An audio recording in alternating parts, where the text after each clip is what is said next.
पंज उंगलों ने ताड़े मुंह ते पंजाब का नक्शा इस वास्ते बनाया है कि मालिक तो दुश्मन बन के आए सो ते मैं बॉडी गार्ड तो आज तानू मां दा पुत्तर बन गया। अस्सलाम वालेकुम, मैं हाँ तुहाडा अपना तारक सानी ते तुसी वेख रहे हो मेरा channel Rahbar entertainment plus. Yusuf Khan दी फिल्म लैके तुहाडी खिदमत विच हाज़र हो रहे हैं ते उस फिल्म का नाम है बॉडी गार्ड। 5 सितंबर 1978 बरोज़ जुमेरात ईद उल फितर के मौके ते रिलीज़ होने वाली एक रंगीन पंजाबी फिल्म बॉडी गार्ड। इस फिल्म के अदाकार यूसुफ खान। मुलाजिम जिदा लोन खाया दा ना नहीं। यूसुफ खान ने इस फिल्म के अंदर टाइटल रोल यानी कि बॉडी गार्ड का रोल अदा किया है। उसका नाम मुराद होंदा है और मुराद जिहड़ा होंदा है अपने मालिक का बहुत ज़्यादा हद तो ज़्यादा वफादार होंदा है। इस वफादारी की मिसाल इस दुनिया च किधरे भी नहीं मिलती। मैं तो नहीं वेखी, तुसी फिल्म वेखोगे तो तुहानू पता चलेगा कि यूसुफ खान तो उसकी मां ते उसकी भैन अपने मालिक दे कितने वफादार होंदे। नजमा कसमें स्वाद आ गया। नजमा ने इस फिल्म के अंदर अदीब की धी का किरदार अदा किया है और नजमा का जिहड़ा रूटीन का काम है, एक जिद्दी लड़की होंदी है। हर फिल्म की तरह तुसी देखा होगा कि हीरोइन एक जिद्दी होंदी है। इस तरह का किरदार नजमा ने इस फिल्म के अंदर अदा किया है। तानू लख वारी क्या मालिक, ਅਸੀਂ ਤੇ ਜੰਮੇ ਹੀ ਤੁਹਾਡੇ ਸਿਰ ਤੋਂ ਕੁਰਬਾਨ ਹੋਣ ਵਾਸਤੇ ਹਾਂ। ਬਸ ਆਪਣਾ ਵਾਸਤਾ ਜੀ। मुस्तफा कुरैशी ਓਏ ਤੁਹਾਡੀ ਨਾਜ਼ੁਕ ਭੈਣ ਨੇ ਮੇਰੇ ਮੁਲਾਜ਼ਮ ਤੇ ਹੱਥ। मुस्तफा कुरैशी ने इस फिल्म के अंदर दिलावर का किरदार अदा किया है। दिलावर जिहड़ा होंदा है अपनी मतरेई मां नू मां नहीं समझदा ते अपना जिहड़ा ओहदा भरा होंदा है मतरेया यूसुफ खान ओनू ओ नौकर समझदा है, अपना बॉडीगार्ड समझदा है, अपना भरा ते वीर नहीं समझदा। अदीब ਰਸਤਾ ਛੱਡ ਦੇ ਓਏ, ਮੈਦਾਨ ਲੱਗਦੇ ਰਹਿੰਦੇ ਨੇ। अदीब ने इस फिल्म के अंदर गुलजेब का किरदार अदा किया है और गुलजेब जिहड़ा होंदा है उस फिल्म का विलन होंदा है और दिलावर का वो मामा होंदा है जिहड़ा अपनी भैन नू कतल करके वो जेल चला जाता है। अपने भणवीए का वो दुश्मन होंदा है। बहार ने इस फिल्म के अंदर यूसुफ खान की मां का किरदार अदा किया है। इकबाल दुरानी ਮੇਰੇ ਮਾਲਕ ਦਾ ਬਾਡੀ ਗਾਰਡ ਕਹਿੰਦੀ ਹੋ ਤੇ ਬਾਡੀ ਗਾਰਡ ਉਹਨੂੰ ਕਹਿੰਦੇ ਨਹੀਂ। इकबाल दुरानी ने इस फिल्म के अंदर बॉडीगार्ड का किरदार अदा किया है। यानी कि यूसुफ खान तो पहले जो फिल्म स्टार्ट होती है तो वो बॉडीगार्ड होंदा है इकबाल दुरानी ते अपने मालिक तो वो कुर्बान हो जाता है। इल्ताफ खान ਸਾਡੇ ਨਾਲ ਪੈगाम ਲਿਆਉਣ ਵਾਲੇ ਨੂੰ ਅੰਦਰ। इल्ताफ खान ने इस फिल्म के अंदर अदीब के पुत्र का किरदार अदा किया है। खानम खानम ने इस फिल्म के अंदर कनीज का किरदार अदा किया है और कनीज जिहड़ी होंदी है वो मुराद दी भैन ते बहार दी वो धी होंदी है। नाजली ने इस फिल्म के अंदर एक डांस किया है, उस तो अलावा उसका कोई काम नहीं। अफजाल अहमद मेरी नस्ल की लड़ी च एक मोती परो देता है। अफजाल अहमद ने इस फिल्म के अंदर फलक शेर का किरदार अदा किया है और फलक शेर जिहड़ा होंदा है दिलावर का सगा प्यो ते यूसुफ खान का वो मतरेया प्यो होंदा है। रंगीला पुत्रो मैं भी ਤੁਹਾਡਾ ਉਹ ਅਸਰ ਕਰਾਂਗਾ। रंगीला ने इस फिल्म के अंदर कॉमेडी की है और बड़ी अच्छी कॉमेडी का मुजाहरा किया है।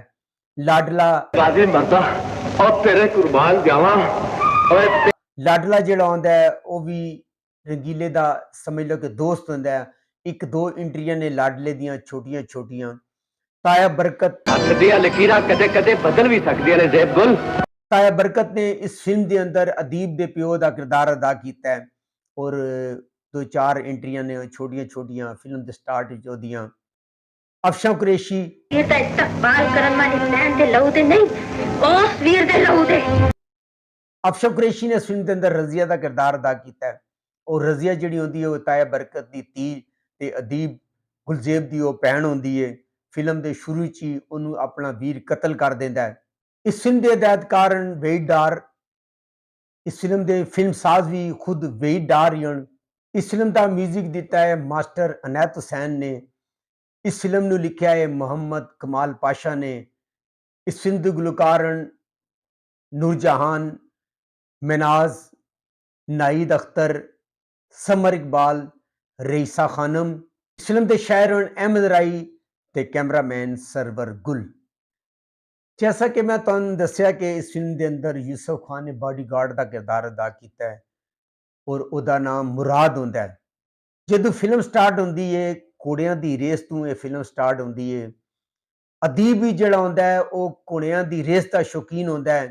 फलक शेर अफजाल अहमद होंदा है, वह भी घोड़ियां की रेस का शौकीन होंदा है। उसका जिहड़ा बॉडीगार्ड होंदा है इकबाल दुरानी जिहड़ा होंदा है वो उसका बॉडीगार्ड होंदा है और जान तो ज्यादा वफादार होंदा है। ਉਹਦਾ ਘੋੜਾ ਤਿਆਰ ਕਰਦਾ ਹੈ और रेस का दिन आ जाता है और ਇਹ ਜਿਹੜੀ रेस होंदी है ਉਹ इज्जत और बेइज्जती का मसला होंदा है पिंड वास्ते। अदीब जिहड़ा होंदा है वो भी तैयारी करता है और अफजाल अहमद जिहड़ा होंदा है वो भी तैयारी करता है। अदीब का यह दावा होंदा है कि वो रेस जीतेगा और पिंड की शान वधाएगा। अफजाल अहमद का दावा होंदा है कि वो रेस जीतेगा और अपने पिंड की शान वधाएगा।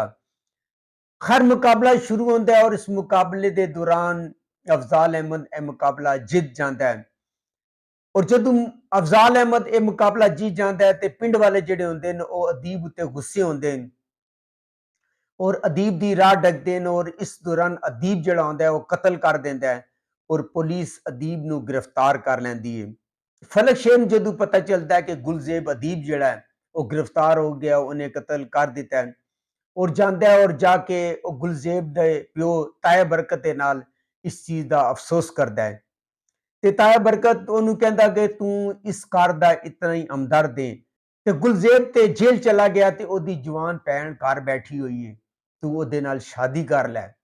फलक शेर जिहड़ा होंदा है वो एक अच्छा इंसान होंदा है, वो इस पेशकश नूं कबूल करके अफसरां दे नाल शादी कर लैंदा है और गुलजेब जदों उसनूं जेल ही पता चलता है उन्होंने बड़ा सख्त गुस्सा होंदा है।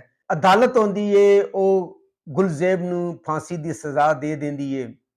फलक शेर कोशिश करता है और कोशिश करके वो फांसी नूं उम्र कैद ही तब्दील करवा देंदा है और आके अपनी बीवी नूं दसदा है कि ओहदे वीर दी जिहड़ी है फांसी वो टल गई है। अदीब नूं इस गल का बहुत रंज होंदा है और जेल तो वो रिहा के आंदा है। इधर जिहड़ा अफजाल अहमद दे घर खुदा एक पुत्र दे देंदा है। अदीब नूं इस गल का बड़ा रंज होंदा है कि फलक शेर ने ओदी भैन दे नाल शादी की है।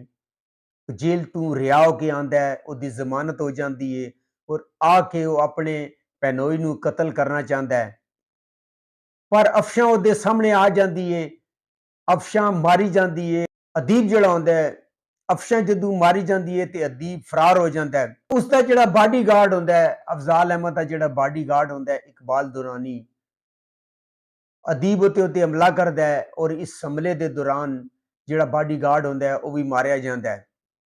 फलक शेर नूं इस चीज़ का बड़ा दुख होंदा है और वह जाता है बहार बेगम जिहड़ी बॉडीगार्ड की बीवी होंदी है उन्होंने कहता है कि तेरे खामद की जान मेरी वजह तो गई है। उन्होंने पेशकश करता है और उहदे नाल शादी कर लैंदा है। जिहड़ी बहार बेगम होंदी है उसका एक पुत्र होंदा है यूसुफ खान और एक धी होंदी है खानम। बच्चे जवान हो जाते हैं। अफशा चूं जिहड़ा उहदा पुत्र होंदा है वह मुस्तफा कुरैशी होंदा है और बहार बेगम दे जिहड़े बच्चे होंदे ने एक खानम होंदी है ते एक यूसुफ खान होंदा है। यूसुफ खान जिहड़ा होंदा है अपने प्यो की तरह वह भी बड़ा ही वफादार होंदा है और अज ज्यादा वफादार है। कोई भी इन्ना वफादारी कोई भी नहीं करता कि बिल्कुल ही जमीन के नाल लग जाए। खैर बहुत ही ज्यादा वफादार यूसुफ खान इस फिल्म के अंदर दिखाया गया और बहुत सारे ऐसे मौके आते हैं जिथे वो उन्होंने बेइज्जती भी करता है, यूसुफ खान की बेइज्जती भी करता है। नजमा ने इस फिल्म के अंदर हीरोइन का किरदार अदा किया और नजमा का कोई खास कम नहीं है।